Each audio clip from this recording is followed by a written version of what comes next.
30 tahun lebih ya. Lebih ya, 30 tahun lebih itu kan artinya bisa punya spesialisasi ya gitu loh ya.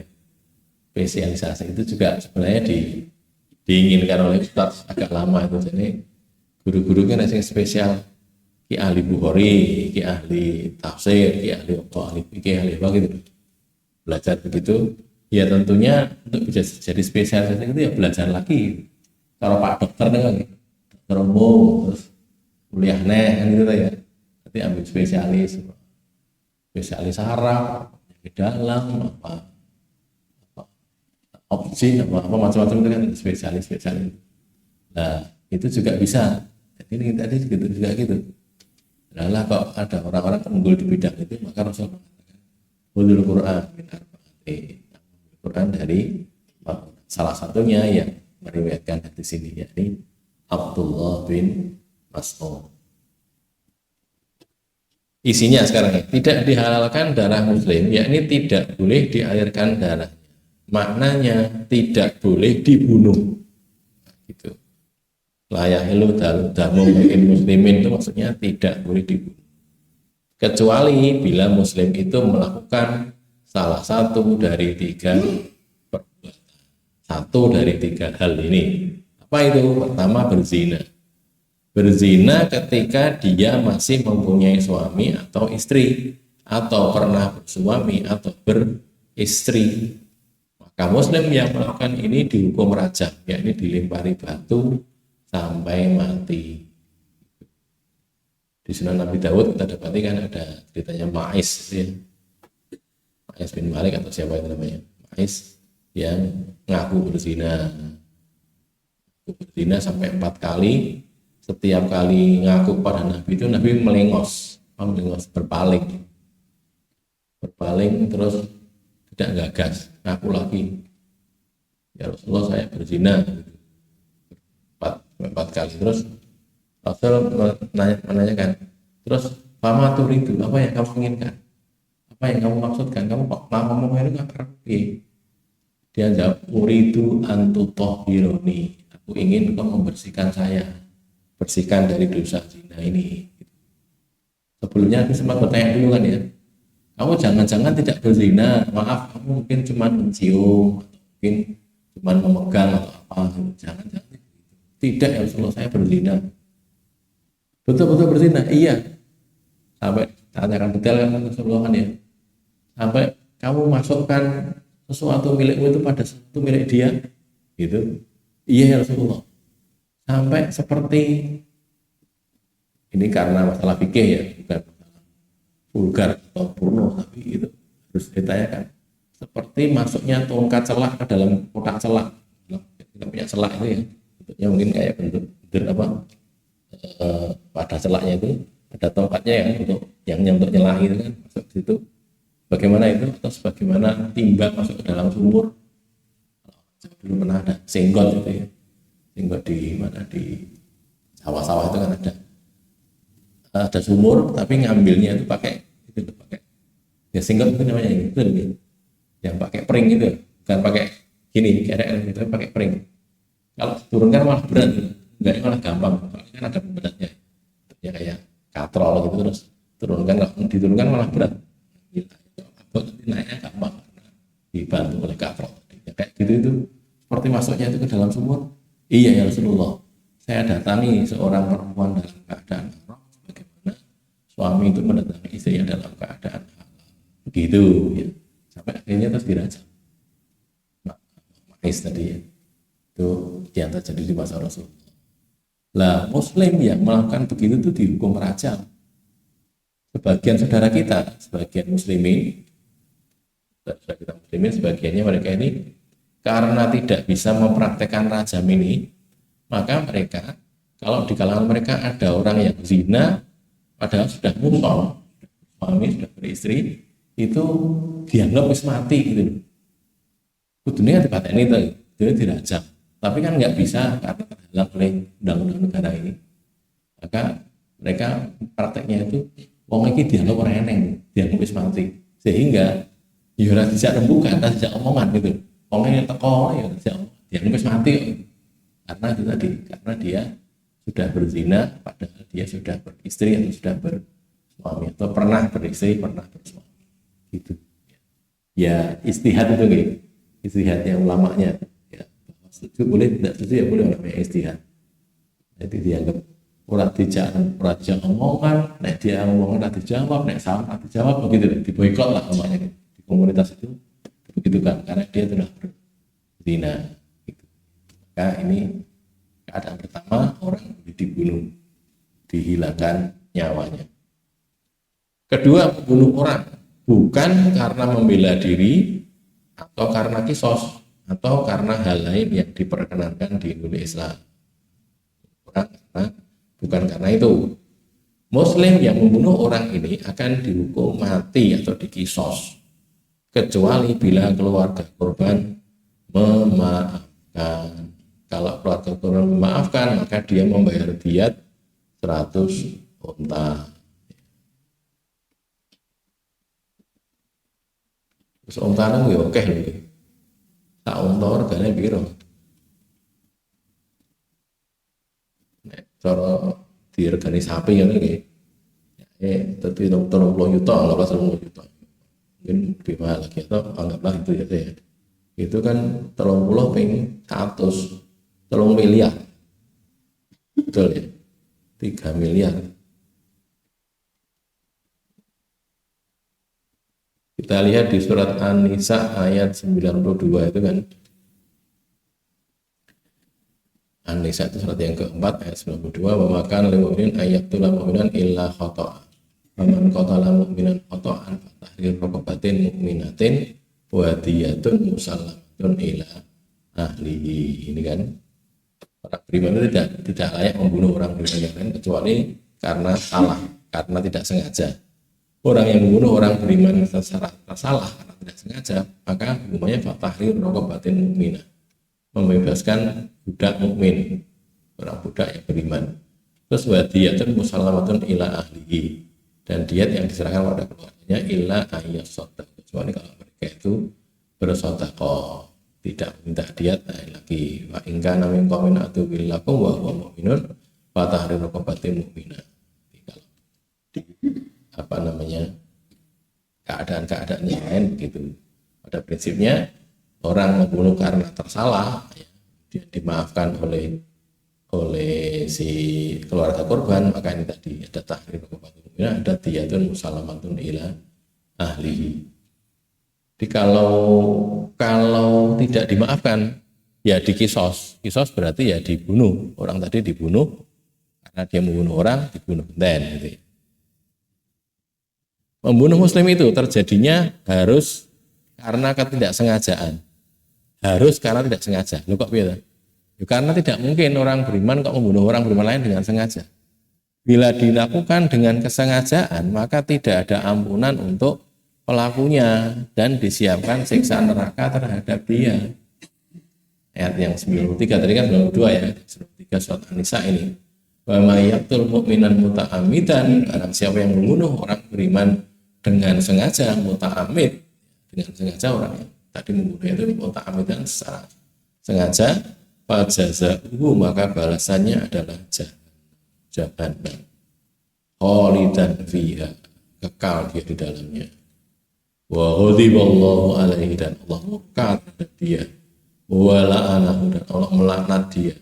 Wa a'addalahu adzaban aziman, dan Allah mengazabnya dengan azab yang besar. Kalau yang membunuh itu berencana, bukan berencana. Bagaimana? Jadi satu kelompok orang sepakatan bikin makar untuk membunuh satu orang muslim. Gimana? Itu direbut oleh ulama, dibahas oleh ulama. Sebagian ulama berpendapat semua yang terlibat ini itu ikut dibunuh. Jadi yang semua terlibat perencanaan tadi itu dibunuh. Maka ketika ada 6 orang laskar FPI yang mati, dibunuh kan ya, tembak, dibunuh.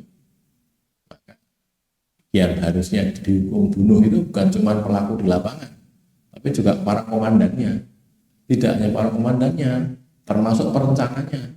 Tidak hanya perencanaan, termasuk yang order juga, Yang order itu siapa? Yang memberi perintah itu siapa? Pokoknya itu siapa? Itu katut kabeh. Gitu. Jadi makanya yang terlibat terkena semua gitu, walaupun tidak langsung guru ngakon tok, tapi yang ngakon itu punya kuasa. Jadinya yang dikon kan gelem lagi. Atau bayar, bunuh bayaran. Apa namanya? Soldier of fortune ya, bunuh bayaran. Bayar gini, bayar paten kono. Yang dibayar untuk membunuh itu ya kena apa? Hukuman, yang nyuruh yang bayar juga kena hukuman sama. Ada saudara kita sekarang sudah meninggal ya, tentara itu ngaji, dia pernah ditugaskan ke Aceh. Ketika ditugaskan ke Aceh, dia khawatir aku neng kono terus tempur dengan GAM, padahal GAM itu orang-orang Islam juga, sebagian besar orang Islam. Orang Aceh kan bukan orang Islam lagi, dan seluruhnya orang Islam. Lalu dinasihati oleh gurunya, pokoknya kamu ke sana jangan pernah bunuh orang sana. Secara nebi usaha pokoknya ojo ngantek ini. Kamu tetap tugas, mau namanya tugas. Nanti kalau dia tidak berangkat, kena dipecat atau mungkin kena hukuman karena desersi ya. Tapi berangkat, terus ceritanya dia cerita, saya dapat materinya juga pada dari orangnya langsung maupun dari orang lain. Itu saya sampai sana, saya terus bilang sama komandan saya tak jadi intel saya tak jadi telik sandi apa namanya mata-mata. Dan saya memberitahukan tentang keadaan orang-orang sini. Saya tak apa namanya nyamar jadi rakyat biasa. Oh, baik, silakan. Dari rakyat biasa terus dia tinggal di musola atau di masjid atau di surau atau di mana namanya di langgarnya sana itu ya. Terus ngaji di sana karena dia juga bisa ngaji. Udah ngagomo orang ngaji juga, udah lama ngaji juga, tahu Quran juga. Terus dia tinggal di sana sambil meredam pemberontakan GAM itu. Jadi dia omongnya baik-baik orang-orang itu gitu. Sampai akhirnya ya dia kadang-kadang memberi informasi kepada TNI ini gini. Tapi memberi informasi itu dijaga gen tidak membunuh orang sana gitu loh. Terus kayak informasi gen ini biar saya padamkan dulu, tolong jangan diserbu dulu kan macam gitu begitu kan. Sampai selesai, tidak tahu berapa bulan sampai 1 tahun apa enggak itu lupa. Ya sekian lama, terus akhirnya pulang. Saatnya pulang, dia pamitan sama orang-orang situ. Saya minta maaf ya, selama ini saya itu bohong, saya itu katanya orang sini orang penduduk biasa, itu sebenarnya tentara, TNI saya itu. TNI, tapi saya memang sengaja disusupkan di sini gitu. Apa yang terjadi? Orang-orang Aceh sekian banyak itu ada yang percaya itu. Tidak ada yang percaya. Saya itu TNI terus nyusup pura-pura jadi kiai di sini ngulang ngaji. Mereka jawabnya bilang enggak, bapak ini kiai pura-pura jadi TNI malah gitu. Bola dah ya wis. Alhamdulillah tidak bunuh orang sama sekali gitu. Selamat itu, tidak bunuh orang sama sekali, bahkan bisa menyelamatkan orang-orang Islam itu dari tembakan orang-orang TNI gitu ya. Subhanallah. Contohnya gitu Joko. Nah, kita juga gitu ya, jangan membunuh sengaja itu jangan sampai itu terjaga. Contoh pembunuhan tidak sengaja apa itu? Nabrak uang itu loh. Karena sengaja kayak nabrak uang terus mati kayak uang Islam. Nah itulah buat itu hati-hati. Ketiga, murtad, yakni keluar dari dinul Islam, bagaimanapun bentuk kemurtadannya dan memisahkan diri dari jamaah. At-tarikul dini mufarikun lil jamaati. Jadi meninggalkan Islam, memisahi jamaah. Itu juga boleh. Jadi orang yang murtad itu man badala dinahu faqtulhu, kan gitu kan ada hadisnya ya. Siapa yang mengganti agamanya, bunuh dia. Mengganti agama itu bukan kok agama Kristen jadi Hindu, bukan gitu. Nah itu tidak murtad menurut kita. Orang Islam itu yang dikatakan murtad orang yang keluar dari Islam, itu murtad. Nah, orang Hindu mlebu Kristen, orang Kristen mlebu Konghucu itu tidak murtad, orang kafir ya tak gitu. Bagi Islam tidak ada. Itu karena milah di luar Islam itu milatan wahidah. Jadi din di luar Islam itu milatan wahidah, milah satu milah saja, yakni milahnya kafir gitu. Jadi sama saja dari Islam jadi Kristen, dari Islam dari Katolik, dari Islam dari Konghucu, dari Islam dari Buddha, dari Islam jadi Hindu, itu semuanya murtad namanya. Itu ya, tidak dibeda-bedakan. Pokoknya keluar dari Islam itu murtad. Itu hukumannya bunuh, faktulhu, dibunuh. Itu. Ini anak orang Islam murtad udah dipateni. Tapi sekarang tidak bisa kita karena terhalang oleh peraturan di negara kita ini. Nanti kita bunuh, kita yang di penjara. Sebagian ulama menerangkan bahwa murtad itu sama dengan memisahkan diri dari jamaah, karena kan serangkaian ya. At-tariku lidinihi mufarikun lil jamaati, kan gitu. Jadi keluar dari jamaah itu berarti murtad, berarti boleh dibunuh. Nah ini disinilah mahalul khilaf. Jadi perbedaan pendapatnya di sini.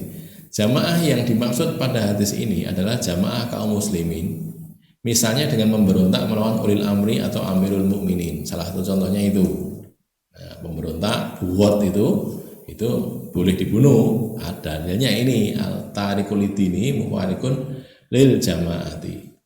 Lah cuma di masa kita sekarang ini, mana jamaah yang bisa dibegitukan itu, gitu loh. Bisa disebut seperti jamaah muslimin ini siapa atau mana? Itu yang khilaf, itu yang mukhtalaf, yang diperselisihkan gitu. Kalau yang sini mengatakan iki jamaah yang hak yang ini, berarti bentuk kok ini halal darahnya. Jadi begitu kan? Nah gitu. Ini juga gitu, berarti ini juga halal darahnya. Lah itulah masalahnya di situ. Lah wallahu alam yang diketahui, yang disampaikan oleh para ulama ini tuh kalau memang ada Amirul Mukminin seluruh dunia jadi satu gitu. Waktu siji bareng-bareng dipimpin oleh satu imam gitu, maka orang yang keluar dari sini itu boleh dibunuh. Tapi kalau di masa seperti kita sekarang ini yang somprah karo-karoan nggak ada muslimin, insya Allah kita sendiri juga di situ, artinya sini sama sana beda, terus gegeran macam-macam bermasalah begini sampai gegeran sampai Arab mubahalah orang Islam dewi, orang Islam mubahalah gitu. Lah ya kalau seperti itu keadaannya ya bagaimana itu? Artinya kan tidak bisa jadinya. Maka al-mufariqul jamaah ini jadi tidak bisa dianggap sama dengan tarikul dinihi jadinya, karena faktanya memang jamaahnya itu belum ada atau belum kita ketahui gitu ya. Yang terjadi seperti itu, sehingga ya wes tidak bisa dipraktikkan, bisanya yang tarikul dinihi tadi. Perbedaan pendapat tentang definisi ulil amri minkum menjadikan hadis ini perbedaan pemahaman menjadikan hadis ini gimana tuh? Salah tulis nih, menjadikan perbedaan pemahaman terhadap hadis ini yang depan itu dibusa saya. Salah itu. Menjadikan perbedaan pendapat terhadap hadis ini, pemahamannya beda. Kalau ulil amri itu dipahami adalah pemerintah yang beragama Islam, yang poin berikutnya ini ya.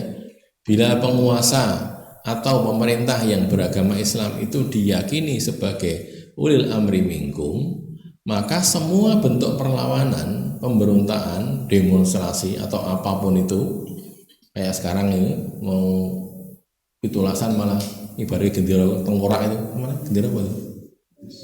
One Piece ya, itu gendera tengkorak itu dianggap berontak, itu halal darahnya, gitu loh. Kalau ini ulil amri, gitu loh. Karena perbedaan itu maka jadi begitu. Ini ulil amri minkum kan, protes, demo, loke macam-macam sampai ke tingkat pemberontakan, ngeyel, dikongkon ngeyel, dosa dan bisa dibunuh, gitu loh. Karena kedudukannya tadi at-tariqul dini mufarikun lil jamaah itu tadi begitu ya. Jadikan halal darahnya untuk ditumpahkan. Kan itu tadi ya. Fa in baghat ihdahuma 'alal ukhra faqatilul lati tabghi hatta tafi'a ila amrillah, surat Al-Hujurat ya. Jadi kalau in ta'ifatan ini iktatalu fa aslihu bainahuma, ada dua kelompok muslimin saling berperang ini, maka islahkan, damaikan. Fa in baghat ihdahuma 'alal ukhra, satunya itu durhaka berontak atas yang lain, faqatilul lati tabghi, maka perangilah yang berontak ini, hatta tafi'a ila amrillah, sampai dia kembali kepada perintah Allah. Itu maka qatilul bughat, pemerintah memerangi pemberontakan itu salah satu tugasnya pemerintah. Gitu. Berontak diperangi, perangi ya membunuh atau dibunuh kan, gitu. Maka keadaan ini kalau jadi begitu ya dipahami gitu. Bila penguasa atau pemerintah yang beragama Islam itu belum tentu ulil amri minkum, belum tentu, bisa ya bisa tidak, maka tidak mengapa melakukan perlawanan terhadapnya. Kalau bukan ulil amri ya berarti boleh gitu. Belum tentu ditentukan dulu ya atau tidak. Nek tidak ya berarti melawan itu boleh, tidak jadi halal darahnya gitu ya. Nah ini dari dulu memang muslimin berbeda pendapat. Bagian memahami pokoknya enek rojo, sultan, presiden, apalagi perdana menteri muslim, dia ulil amri minkum, sehingga ngeyel terhadap ini, berontak atau menolak apa itu berdosa, bersalah, itu bisa dihukum. Tapi yang lain tidak. Gini loh memahaminya, ulil amri minkum itu adalah pemimpin yang dipilih oleh muslimin, dari kalangan muslimin dan untuk kepentingan muslimin. Itu ulil amri minkum itu. Nek tidak bukan gitu.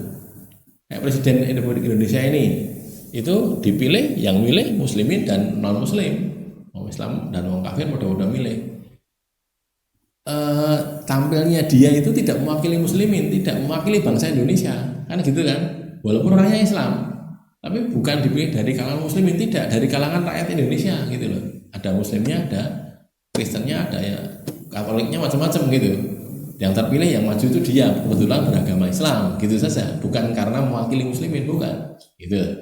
Terus untuk kepentingan siapa? Kepentingan orang Indonesia juga, bukan untuk musliminnya saja, enggak gitu. Kan gitu tuh ya. Karena gitu keadaannya maka bukan ulil amri minkum. Karena bukan ulil amri minkum, tidak terkena ayat yang itu, yang ittaqullah, gimana itu? Ya ayyuhalladzina amanu taqullaha wa atiullah wa atiur rasul wa ulil amri minkum. Tidak termasuk yang itu gitu loh. Berarti itu diberontak, bukan itu diberontak, tapi tidak diwajibkan taat seperti yang disebutkan dalam ayat itu gitu loh. Maksudnya gitu. Orang kok kudu diayali ya mbak, enggak harus gitu juga, tapi tidak diwajibkan untuk taat kepada mereka gitu ya. Wallahu a'lam bishawab. Hadis ini dipahami secara salah oleh sejumlah kaum muslimin, yakni menyatakan diri sebagai jamaah, lantas siapapun yang tidak bergabung ke jamaahnya dianggap halal darahnya. Begitu pula orang yang keluar dari jamaahnya sudah bergabung, maka dia halal darahnya. Ini hati-hati kalau begini nih ya. Jadi memahaminya karena kikis pokok jamaah yang lain itu batil kabeh, maka orang harus masuk sini, tidak masuk halal darahnya, atau dulu pernah masuk keluar lagi dikejar dibunuh, nah gitu. Nah, jadinya salah paham ya, kita jangan begitu, tidak boleh itu. Muslimin itu terjaga harta, kehormatan dan darahnya, kok mau dibunuh, tidak bisa gitu ya. Jadi hasil perlu diberitahukan kalau bisa ya, saudara-saudara kita yang mungkin begitu dikandani nek gelem jangan gitu, perkara ngeyel ya wis gitu. Maka nanti dampaknya jadi ketika mereka berada dalam perjuangan itu mungkin mengambil hartanya orang Islam jane, tapi bukan golongan dia, itu jadi halal gitu. Karena ini harta fek katanya gitu. Harta fek atau harta ghanimah, atau harta fek lah, bukan ada perang oke. Harta pek arep dadi pek gitu loh. Jadi iki nggone Cina kafir juga wae, itu nggone wong Islam ning ora bolone dhewe juga wae gitu. Jadi dan itu ada, faktanya itu ada gitu loh. Bukan kok fiksi, di Indonesia itu ya ada gitu. Jadi nyolong memang tugasnya itu golek nyolongan gitu, nyolong gitu, nanti dia kumpulkan gunakan untuk jihad sabilillah gitu. Kumpulkan harta untuk itu. Nah, caranya nyolong tadi sampai ketahuan kecekel, oke kok nyolong, guys, sing mbok nyolong, sing mbok colong ya wong Islam dhewe. Ya jawabannya gitu, ya wong Islam kan duduk jamaah kok, duduk bolo kok, berarti halal gitu. Kan rusak sekali nih. Makanya jangan sampai ada yang berpikiran seperti itu. Jangankan kok orang Islam ya, dia orang kafir pun kalau bukan karena sebab yang hak itu nggak boleh kita ambil hartanya, itu nggak boleh. Jadi dia orang Kristen orang Katolik atau apapun juga, terus dia punya harta, tidak boleh kita punya senjata atau punya kekuasaan terus tiba-tiba datangi terus jika dirampok atau dicolong, nggak boleh, itu haram hukumnya, tidak boleh, karena dihormati, kepemilikan harta itu dihormati. Rasulullah juga begitu kan, orang-orang kafir yang istilahnya kafir dhimmi ya, kafir dhimmi bukan kafir harbi, mereka itu dijaga hartanya, kehormatannya. Bahkan kalau ada orang membunuh kafir dhimmi, dia dikisos gitu, karena kafir dhimmi dilindungi oleh pemerintahan Islam. Wallahu a'lam bishawab. Ini jam 17.37, bentar lagi maghrib. Ada pertanyaan barangkali? Sudah selesai ya, taklimnya ini sudah selesai, sampai saya baca sampai selesai.